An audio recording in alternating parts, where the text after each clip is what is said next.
안녕하세요. 홍프로 스포츠입니다. 적중하신 가족방분들 모두 축하드립니다. 홍프로 가족방에서 모든 경기, 언오버 및 핸디캡, 최종 조합 공유해드리고 있습니다. 적중률 높은 홍프로 가족방은 고정 댓글에 있는 링크로 문의해 주시기 바랍니다. 8월 21일 해외 축구 3경기 분석 시작하겠습니다. 첫 번째로 디나모 자그레브 대 카라바흐 경기 알아보겠습니다. 먼저 자그레브는 전체적으로 지공 성향을 보이는 편이지만 그다지 공격적으로 극단적인 성향을 보이는 팀은 아니라고 볼 수 있을 듯하다. 전체적으로 3백을 가동하면서 중앙을 굳히는 운영도 자그레브의 특징이라고 할 수 있을 것이다.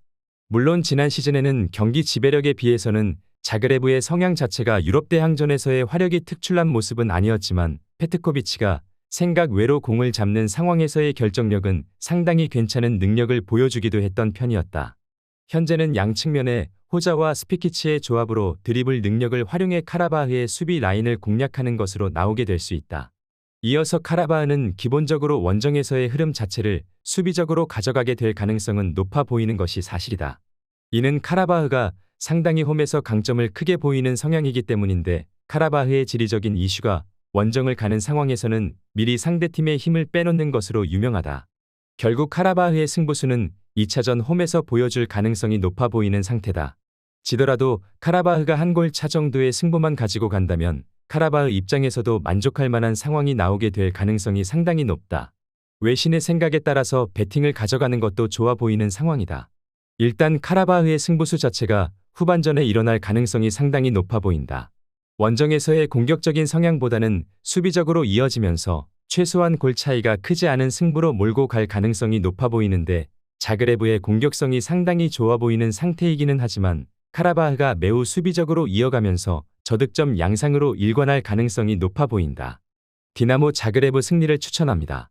두 번째로 보데 글림트 대 츠르베나 츠베즈다 경기 알아보겠습니다. 먼저 보데는 리그에서 가장 공격적인 성향을 가지고 있다.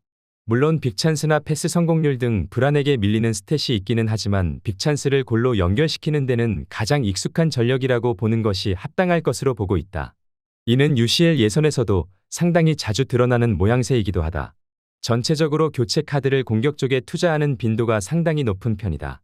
다만 이것이 긍정적으로 볼 수만은 없는 이유는 생각보다 초반에 경기를 끝낼 수 있을 만한 상황이 잘 나오지는 않아서 중원과 수비에서의 부하를 감수하고 공격에서의 흐름에 집중하는 것으로 볼 수 있기 때문이다. 결국 3선 아래 선수들은 체력적으로 부담을 느낄 수도 있다. 지난 UCL 예선에서도 전반을 마치고 공격적으로 라인업을 바꾸면서 후반에 2골을 추가적으로 넣은 다음에야 스코어를 벌리는 모습을 보여주기도 했다. 이어서 지베즈다는 중원에서의 흐름에 적극적인 모습을 보여주는 편이다. 지난 시즌 UCL 조별리그에서는 맨시티를 상대로도 중앙에서의 흐름을 잡아가는 것으로 일관했던 모습이었다. 특히 맨시티가 로테이션을 풀로 돌린 6차전에서는 석패하는 등 생각보다 맨시티와도 승부가 되는 모습을 보여주기도 했다. 황인범이 리그에서도 중앙에서의 사령관 역할을 잘 해주는 등 핵심 선수들의 페이스가 상당히 좋아 보이는 것은 사실이다. 다만 전체적으로 UCL에서는 다실점 성향이 상당히 짙은 편이다. 지난 시즌에도 조별리그에서 2골 이하로 실점을 한 경기는 없었을 정도였다. 이는 리그에서야 자신들이 원하는 템포로 경기 운영이 가능했을지언정 강호들이 즐비한 UCL에서는 그것이 어렵기 때문으로 보인다. 보데 글림트가 리그에서의 흐름이 공격적이기도 하고 UCL에서도 상대적으로 공격에서의 변화를 주는데 적극적인 상황을 보여주고 있다. 다만 이로 인해서 중원과 수비에서는 체력적인 부하가 있을 수 있다는 점을 무시하기는 어려울 것으로 보인다. 난전 상황에서라면 스코어 차이가 그다지 크지 않을 가능성이 높다. 보데 글림트 승리를 추천합니다. 영상은 잘 보고 계신가요?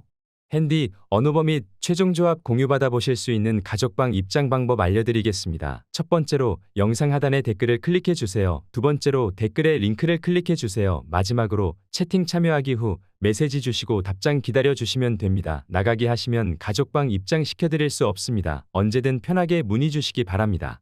세 번째로 릴 대 슬라비아 프라하 경기 알아보겠습니다. 먼저 릴은 지난 시즌부터 상당히 공격적인 압박으로 풀어가는 편이었다.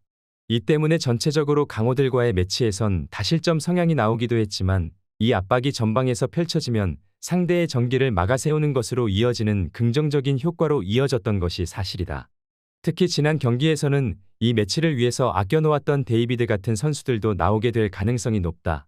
지난 경기에서는 로테이션을 조금 돌리면서 5-4-1 형국으로 이어지기도 했는데 홈에서는 포백 전환 등 상당히 공격적인 성향으로 이어지게 될 가능성을 염두에 두면 좋겠다. 특히 제네시오 감독은 렌 시절부터 상당히 홈에서 강점을 유지하는 것으로도 유명했다. 공격성을 상당히 보이면서 웅크리는 성향의 전력을 상대로는 상당히 강점을 보여주는 성향의 감독이다. 이어서 프라하는 생질로아스를 격파하고 여기까지 왔다. 일단 생질로아스가 상당히 공격적인 성향임을 감안한다면 슬라비아 프라하가 상대의 공격적인 압박에 대응이 안 된다는 이야기는 하기 어려울 것으로 보인다. 일단 원정에서는 3-4-3으로 나섰고 상대의 공격을 억제하는 데 집중하는 모습이었다. 2차전에서 열린 원정에서 상대에게 내준 유효 슈팅은 2개다. 리그에서도 전체적으로 저득점 양상으로 플레이를 하는 등 원정에서의 과감성은 찾기 어려워 보이는 상황이다. 문제라면 릴의 감독 특성상 웅크리는 것이 답이 아니라는 것인데 오히려 상대가 공격적인 흐름으로 압박을 가하는 상황에서는 슬라비아 프라하가 자기 진영에 갇혀서 나오기 어려워하는 상황이 드러나게 될 가능성도 있다고 보는 것이 합당할 수 있다고 본다. 릴이 상당히 강한 압박으로 상대를 가두는 데 능한 편이고 특히 공격적인 압박은 상대의 전개를 억제하는 흐름에서 도움이 되는 편이다. 릴의 감독의 특성도 홈에서의 강점을 잘 이용하는 편이기도 하고 특히 상대가 웅크리는 상황에서는 주도권을 쥐고 흔드는 것으로 이어지는 모습이다. 그나마 웅크리는 상황의 흐름에서 슬라비아 프라하가 수비적으로 약점이 아주 크지는 않았다. 릴 승리를 추천합니다.